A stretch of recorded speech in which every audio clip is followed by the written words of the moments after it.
Good evening, नमस्कार सभी को। सभी लोग बहुत अच्छे होंगे। आज का टॉपिक है द एंड ऑफ बाइपोलरिटी, यानी दो ध्रुव्यता का अंत। ये हमारी बुक 1 का, जो 12th क्लास की बुक है, बुक 1 का चैप्टर 1 है। जो एनसीईआरटी बुक्स में चैप्टर 2 दिखाई देगा, बट कोल्ड वॉर जो है डिलीट हो चुका है सिलेबस में। अभी तक कोई जो नया स्पेल टफ नहीं आया, तो तब तक इसे हम बुक 1 के रूप में ही पढ़ेंगे, बुक 1 का चैप्टर 1 के रूप में पढ़ेंगे। तो बाइपोलरिटी की बात करें तो जैसे ही वर्ल्ड वॉर 2 का एंड हुआ था 1945 में, उसके बाद से दो ऐसे ग्रुप, जिसको यूएसए और यूएसएसआर कह सकते हैं, वर्ल्ड पर सुपर पावर के रूप में दिखाई दिए। तो उनमें से एक जो इस टाइम को कहा गया बाइपोलर वर्ल्ड, जब वर्ल्ड में दो सुपर पावर थी, एक यूएसए और एक यूएसएसआर। तो ये दो सुपर पावर के रूप में देखा गया, जिसको बाइपोलरिटी कहा गया। अब इस बाइपोलरिटी का भी एंड हुआ, और एंड किस तरीके से हुआ वो हमें इस चैप्टर में जानने को मिलेगा। तो सबसे पहले शुरुआत करते हैं important pictures about Berlin wall. यहाँ पर देखेंगे 3 पिक्चर्स दिखाई गई हैं। बर्लिन वॉल, बर्लिन वॉल की अगर मैं बात करूँ तो ये सिम्बलाइज करता है किसको? Division between the capitalist and the communist world को। ये जो दो सुपर पावर थी, वर्ल्ड की दो सुपर पावर थी, दोनों अपोज्ड आइडियोलॉजी की थी, दोनों की अलग अलग विचारधारा थी, इसीलिए इनके बीच में लंबे टाइम तक कोल्ड वॉर चला। और ये जो शीत युद्ध था, इसका कारण ही दो विचारधाराओं का होना था। इसका अंत होने में सबसे बड़ा सिंबल बर्लिन वॉल को माना जाता है।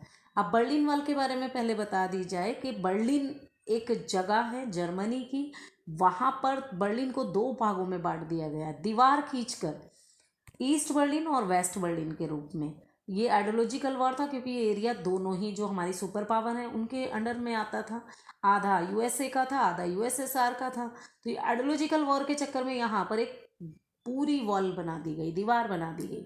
ये जो बर्लिन की दीवार थी, ये 150 किलोमीटर लंबी थी, बर्लिन की दीवार, और लगभग ये 28 सालों तक ये दीवार खड़ी रही। लेकिन उसके बाद 1961 में ये दीवार बनाई गई, और 9 नवंबर 1989 को बर्लिन की जनता के द्वारा ही इस दीवार को तोड़ दिया गया। तो इसको बड़ा सिंबल माना जाता है डिसइंटीग्रेशन का, यानी जो विक्टन हुआ एक जो सुपर पावर थी उसका, तो उसमें एक सिंबल के रूप में बर्लिन वॉल को माना जाता है। अब इसमें देखते हैं कुछ लीडर्स जो हैं सोवियत यूनियन के, उनका बड़ा इंपॉर्टेंट रोल रहा है। तो यहाँ मैं लीडर्स के नाम बता देती हूँ कि कौन कौन से ऐसे लीडर रहे हैं। अब यहाँ देखें, व्लादिमीर लेनिन की बात करें तो ये जो कम्युनिस्ट पार्टी थी उसके फाउंडर के रूप में जाना जाता है। जोसेफ स्टालिन की बात करें तो ये 1924 से 52 तक जो सोवियत यूनियन है वहाँ पर रहे। और निकिता खुर्शेव की अगर बात की जाए तो निकिता खुर्शेव भी अपने आप में बहुत बड़ा रोल रहा इनका सोवियत यूनियन में। और लेनिन की बात करें, मिखाइल गोर्बाचेव की बात करें, बोरिस येल्त्सिन, ये सोवियत यूनियन के बहुत ही इम्पोर्टेंट लीडर रहे हैं। अब सबसे पहले तो यही जान लेते हैं कि सोवियत सिस्टम है क्या। What was the Soviet system? कि भाई हम कह रहे हैं वर्ल्ड में 2 सुपर पावर्स थी और एक का एंड हो गया। एक जिसका एंड हुआ वो यूएसएसआर था, सोवियत सिस्टम था। तो ये सोवियत सिस्टम था क्या? एक रेवोल्यूशन थी जिससे इंस्पायर्ड हुए, एक आइडियोलॉजी थी सोशलिज्म की, जो कैपिटलिज्म के अपोज्ड थी। 1917 से अगर हम बात करें तो ये आइडियोलॉजी बहुत ज़्यादा प्रभावी हुई, और सोवियत सिस्टम जो है एकदम से पॉपुलर हुआ। और ये जो सोवियत सिस्टम था, ये सोवियत सिस्टम, इसकी एक अलग प्रणाली थी कि इसका सोवियत सिस्टम में एक पार्टी जो है कम्युनिस्ट पार्टी पर आधारित थी, और स्टेट का कंट्रोल होता था, और सेंट्रलाइज्ड प्लानिंग थी, जो सोवियत सिस्टम कहा जाता है। सोवियत सिस्टम क्या, एक राज्यों का नियंत्रण होता था, और इनकी जो ये आधारित थे कम्युनिस्ट पार्टी द्वारा जितने भी निर्देश दिए जाते थे उस पर एक समतावादी समाज, सोसाइटी का निर्माण करती थी, और सेंट्रलाइज्ड प्लानिंग यहाँ पर अपनाई जाती थी। अब यहाँ पर देखते हैं कुछ मेरिट सोवियत यूनियन की, कि सोवियत यूनियन की क्या विशेषता रही। सबसे पहले तो अगर हम बात करें कि सोवियत यूनियन जो है कैपिटलिज्म के खिलाफ था। Soviet union become a great power after the second world war. जैसे ही सेकेंड वर्ल्ड वॉर का एंड हुआ, ये एक बहुत बड़ी पावर के रूप में सामने आया। ये most developed country after USA. और यूएस के बाद देखते हैं तो सबसे ज़्यादा डेवलप कंट्री रही है अपने आप में सोवियत यूनियन। और कम्युनिस्ट पार्टी का यहाँ पर होल्ड होता था।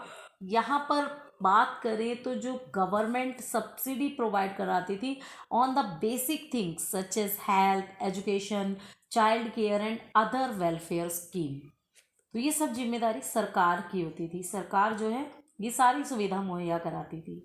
No unemployment as everything was owned by the control of the Soviet Union. यहाँ पर बेरोजगारी नहीं थी और सब कुछ राज्य के द्वारा कंट्रोल किया जाता था सोवियत सिस्टम की, अगर मैं विशेषताओं की बात करूँ।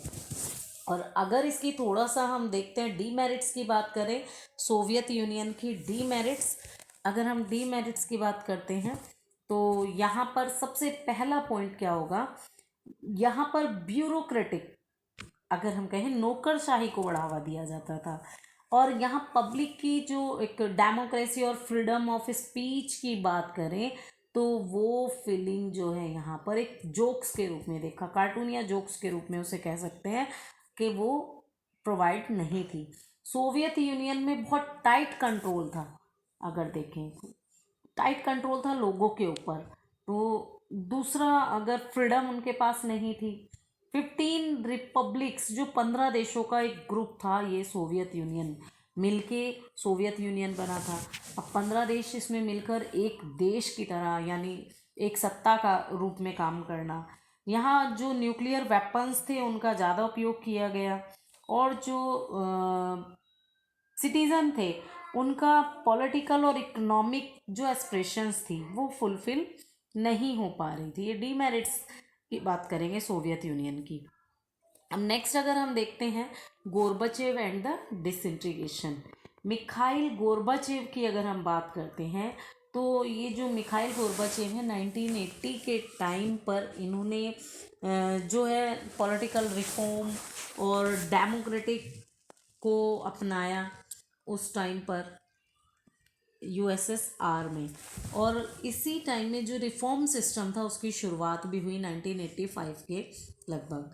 तो बात करें जो इन्होंने उस टाइम पर सोवियत यूनियन में एक तरीके से नए सुधार और इकोनॉमिकल पॉलिसी को लागू किया, न्यू इकोनॉमिक पॉलिसी से इंट्रोड्यूस्ड कराया, पॉलिटिकल रिफॉर्म कराए।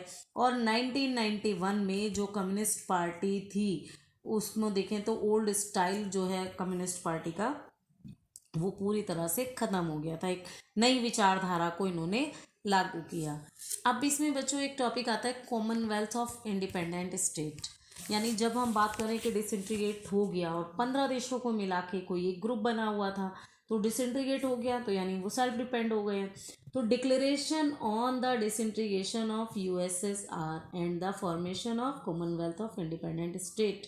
अब डिक्लेरेशन हो गया, जो न्यू इंडिपेंडेंट स्टेट थे उन्होंने सीआईएस का डिक्लेरेशन किया। अब ये एक सरप्राइज था रिपब्लिक्स का, स्पेशली सेंटर एशियन जो कंट्रीज थी उनके लिए। Russia was new accepted as the successor state of Soviet Union. Soviet Union का सक्सेसर कौन रहा है? रशिया। ये 1 मार्कर क्वेश्चन में भी एग्जाम में पूछ लिया जाता है। Russia accept all international treaties and commitments of the Soviet Union. Russia क्या करता था, उसने एक्सेप्ट किया इंटरनेशनल ट्रीटीज को, कमिटमेंट्स को, और जो सोवियत यूनियन के लिए थे। तो कॉमनवेल्थ क्या है, जो न्यूली इंडिपेंडेंट स्टेट्स थे उन्होंने एक ग्रुप बनाया फॉर डेवलपमेंट के लिए, और जो है अपने जो कंट्री हैं जो इंडिपेंडेंट स्टेट थे उनके लिए इकोनॉमिकल हेल्प, पॉलिटिकल हेल्प, उसके लिए एक अलग से ग्रुप बन गया। अब बात करते हैं why did the Soviet union disintegrate, कि जो सोवियत यूनियन था ये कैसे डिसइंटीग्रेट हो गया। देखिए, तो पॉलिटिकली जो फील्ड हुआ इसमें जो है मिलिट्री एक्सेप्ट्स की बात करें, अवेयरनेस ऑफ पीपल, क्योंकि लोगों को टेस्ट मिल गया कि भाई किस तरीके से आज़ादी हमारे लिए ज़रूरी है। अब रोल ऑफ गोर्बाचेव का रोल भी इसमें बहुत बड़ा रहा। एडमिनिस्ट्रेटिव और पॉलिटिकल सेंस की बात करें, the rise of nationalism and the desire of sovereignty. अब सोवर्निटी हमने 11th क्लास के सिलेबस में भी पढ़ा था कि भाई एक सोवर्निटी की क्या वैल्यू होती है पॉलिटिकली किसी भी कंट्री के लिए। तो desired the backward central republics, जो रिपब्लिक्स थे, बैकवर्ड रिपब्लिक्स थे, उनको भी अवेयरनेस आ गई थी, जागरूक हो गए वो लोग कि हमें आज़ादी कितनी ज़रूरी है। तो ये कुछ कारण रहे आर्थिक, राजनीतिक और जो पब्लिक के लिए, आज़ादी के लिए। तो सबसे पहले बात करेंगे इकोनॉमिक जो कुछ रीज़न रहे, why did the Soviet union disintegrate. अगर क्वेश्चन पूछ लिया जाता है तो इनको हम कुछ पॉइंट्स में बांट सकते हैं। फर्स्टली देखिए इकोनॉमिक। इकोनॉमिक कैसे कारण रहे? Internal weakness of Soviet political and economic institutions which fail the meet of aspirations of the people. नागरिकों के राजनीतिक और आर्थिक आकांक्षाओं को पूरा करने में विफलता के कारण डिसइंटीग्रेशन हुआ। दूसरा अगर हम देखते हैं कि यहाँ पर क्या था कि लंबे टाइम तक जो एक पार्टी थी वो चलती आ रही थी। अब इस सिस्टम में कोई भी ओपनली कुछ था ही नहीं पब्लिक के लिए, सोसाइटी के लिए, कि वो फ्रीली और फेयरली कुछ बोल सकें, कर सकें। तो ये तो आर्थिक कारण रहे इसी जो सोवियत यूनियन था उसके डिसइंटीग्रेशन के। लेकिन ये चैप्टर बहुत बड़ा है तो संभव ही नहीं है कि एक वीडियो में हम इसे पूरा कर पाएँ। तो अगला जो है इसका टॉपिक, जो भी इसके टॉपिक्स रहते हैं वो पार्ट 2 में हम कंप्लीट करेंगे। तो thanks for watching this video and have a nice day all of you. Next video में फिर मिलते हैं इसका पार्ट 2 के लिए।